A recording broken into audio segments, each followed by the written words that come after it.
da korkunç bir şey değil yani. Hasta öyle yapmanız onu daha da öyle yapıyor. Sakin olun. Bir şey yapma. Araba kapalı.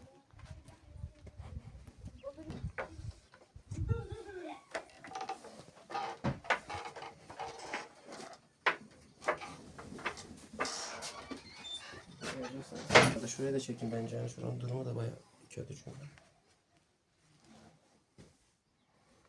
Ya hem mutfak olarak kullanıyor hem de banyo olarak Öyle. kullanıyor.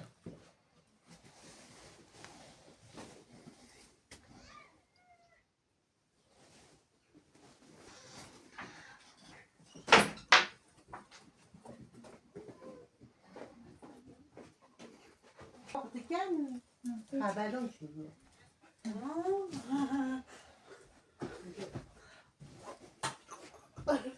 Bu özellikle çocuklarla başlıyor.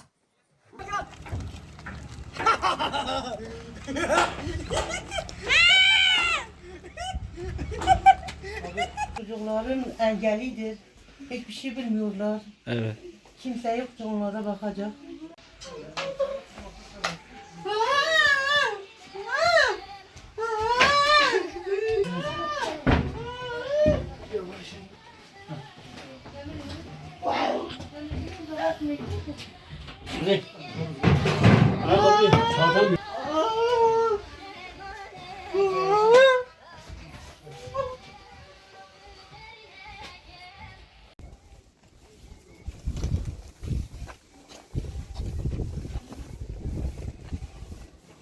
Biz geçelim mi abi?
Lan camiye aldı.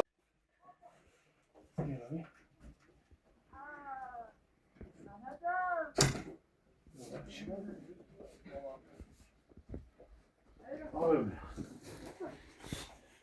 Bunu ayakkabılarını çıkarmasınlar. Abi ayakkabını çıkarma.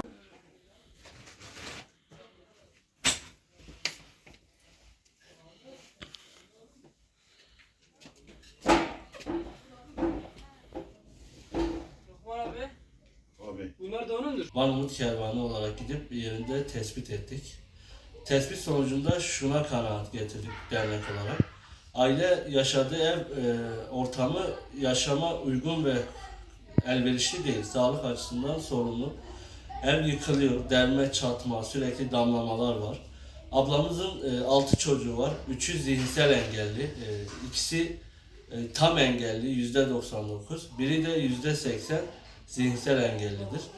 Ve ailemizin yerinde tespitinde ihtiyaçlarını not aldık ve dernek olarak girişimlerde bulunduk. Bir hayırsever vasıtasıyla ailemizin buzdolabı, çamaşır makinesi, fırın, tabakları, çocukların giyimi ve 3 özel gereksinimli çocuğun özel bir yatağa ihtiyaç olduğunu fark ettik. Onu da aldık, 3 tane yatak.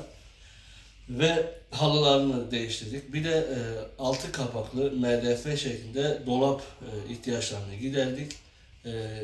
Gıda yardımı da yaptık ve sürekli de takibat halinde olacağız. Yardımlarımızı gerçekleştireceğiz. Ailemizin şu an bir eve ihtiyacı var. Çünkü yaşadıkları ev yaşam koşullarına elverişli değil. Sağlık açısından çok sorunlu. Zaten 3 tane engelli çocuğu var. Bundan dolayı bizler de girişimlerde bulunduk. Köy muhtarıyla diyalog halindeyiz. Sosyale başvuru yapıldı. Ailenin inşallah evini en kısa sürede yapmaya çalışacağız sosyal aracılığıyla. Tabii ki bu süreçte yine ailenin birçok ihtiyaçları olacak. Bunun için gerekli ihtiyaçları not aldık ve hayırseverlerden çağrımız şudur. Gelin hep birlikte bu ailemizin ihtiyaçlarını giderelim. Kanka korkunç bir şey değil yani hasta. Öyle yapmanız onu daha da öyle yapıyor. Sakin olun.